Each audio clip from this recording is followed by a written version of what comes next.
Hello दोस्तों। चलिए नवंबर महीने का आगे का करंट अफेयर्स कंटिन्यू करते हैं। इसमें अगला टॉपिक है हमारा प्रोजेक्ट सनकैचर की घोषणा गूगल ने की। इसका उद्देश्य था अंतरिक्ष में सौर ऊर्जा में चलने वाले डेटा सेंटर बनाना। डेटा सेंटर सौर ऊर्जा से संचालित होंगे जो ऑप्टिकल कम्युनिकेशन के माध्यम से जुड़े होंगे। अगला है रायसेन। यह एक प्राकृतिक विष जैविक हथियार है। इसे अंडी के बीज से बनाया जाता है। इसे तेल निकलने के बाद बची हुई अपशिष्ट से निकाला जाता है जो भोजन का काम करता है। अंगोला जो कंटिन्यू में था अफ्रीकी महाद्वीप में स्थित है। इसकी राजधानी लुआंडा है। इसके सीमावर्ती देशों में देखें तो कांगो लोकतांत्रिक गणराज्य, Republic of Congo, Namibia, Zambia है। भारत के राष्ट्रपति ने पहली यात्रा की राष्ट्र इसलिए इस वजह से न्यूज में आया था। इसकी प्रमुख नदी हैं कुआंजा, क्वांगो। इसके प्रमुख झरने कलांडुआ और लोकाला नदी पर स्थित है जो कलांडुला। माउंट मोको इसका सबसे ऊंचा शिखर है। नाइजीरिया के बाद दूसरा अफ्रीकी देश है जो सबसे बड़ा तेल उत्पादक है। टॉप 5 हीरे में शामिल है अंगोला उत्पादन में। अगला टॉपिक साल वृक्ष। यह एक उष्णकटिबंधीय एवं उपोष्णकटिबंधीय क्षेत्रों में पाया जाता है। इसके तराई क्षेत्र जैसे उत्तराखंड, उत्तर प्रदेश के कुछ रीजन उत्तराखंड से सटे हुए, झारखंड, उड़ीसा, मध्य प्रदेश के कुछ रीजन जो तराई क्षेत्र, छत्तीसगढ़, वेस्ट बंगाल, नेपाल, भूटान, बांग्लादेश क्षेत्रों में प्रदूषण नियंत्रण में सहायक होता है। सबसे ज़्यादा धूल, कले और PM2.5, PM10 को आसानी से पकड़ लेते हैं। इसकी पत्तियों में उच्च क्लोरोफिल पाया जाता है। जलवायु इसके लिए 5 से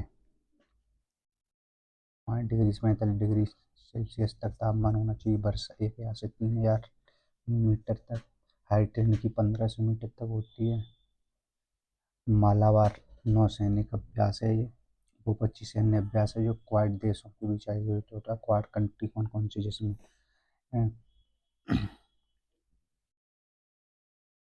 क्वाड कंट्री में भारत है, अमेरिका, जापान, ऑस्ट्रेलिया से ट्रायंगल सा ग्रुप बनाते हैं।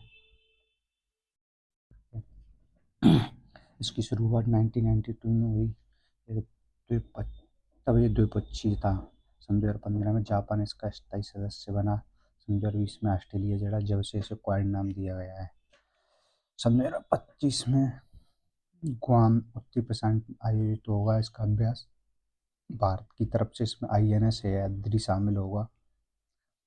COP30 इसे UNFCCC की पार्टियों का सम्मेलन कहते हैं। इसे बेली ब्राजील में आयोजित किया जा रहा है। इस वर्ष पेरिस समझौते को सन 2015 के 10 वर्ष पूरे हो रहे हैं। पेरिस समझौते के मुख्य 3 बिंदु थे तो ग्रीन हाउस उत्सर्जन को कम करना, जलवायु प्रभावों के साथ तालमेल बैठाना, विकसित देशों एवं विकासशील देशों को वित्तीय सहायता देना जिससे वो अपने टेक्नोलॉजी पे काम कर सकें, जिससे प्रदूषण कम हो, ग्रीन एनर्जी वगैरह के लिए। पर इस पर विकसित देशों ने अभी तक उस पर कोई विचार ही नहीं किया।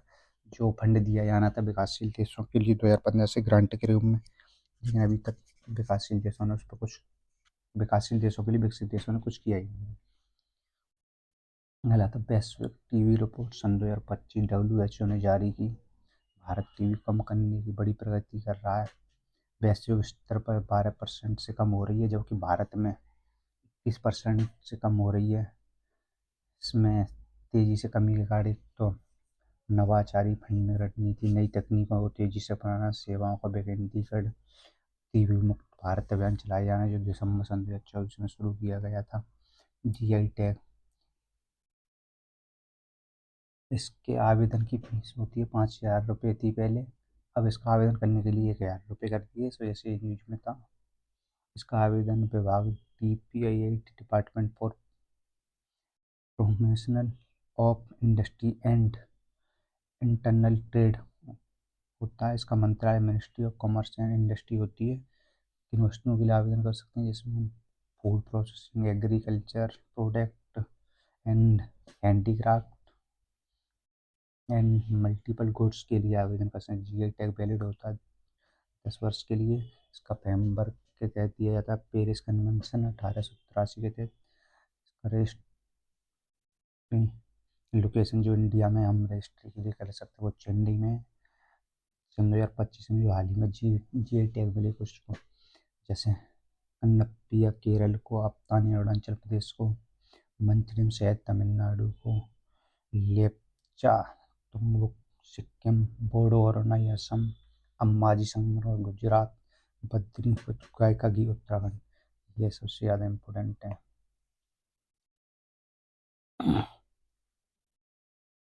क्लाइमेट रिस्क इंडेक्स सन 2026 की रिपोर्ट से जर्मन वॉच, एक जर्मनी का एनजीओ वो जारी करता है। इसे COP जलवायु सम्मेलन बेले ब्राजील में जारी किया गया। इस इंडेक्स में 1995 2024 तक लास्ट 10 ईयर की गणना की गई। इससे प्रभावित में सबसे भारत की रैंक 9वीं थी, जो बाढ़, चक्रवात, सूखा, हीटवेव पिछले 15-20 साल से दिखाई दे रहा है हमें आए दिन घटनाएं।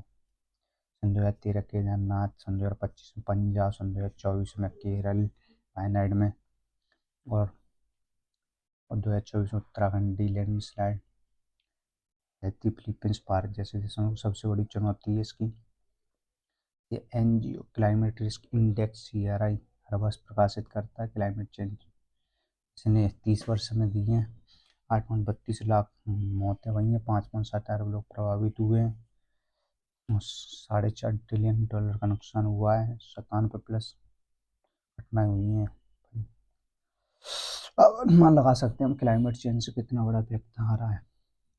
गूगल अपना भारत में सबसे बड़ा डेटा सेंटर स्थापित करने जा रहा है विशाखापट्टनम, आंध्र प्रदेश में।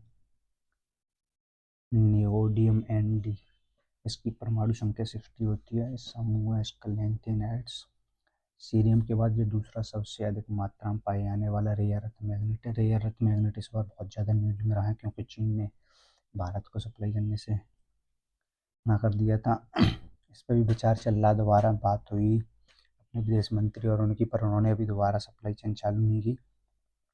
प्रमुख भंडारक देश इसमें सबसे ज़्यादा चीन, USA, ब्राज़ील, भारत, श्रीलंका पर, लेकिन उत्पादन में चीन है जो पूरे विश्व का 80% होल्डिंग करता है भाई, चीन पूरे का। भारत क्षेत्र में केरल, तमिलनाडु, उड़ीसा में पाए जाते हैं, पर हम उत्पादन उतना कर नहीं पाते हैं। इसे मोनोजाइट एवं बेस्टेनाइट से प्राप्त किया जाता है।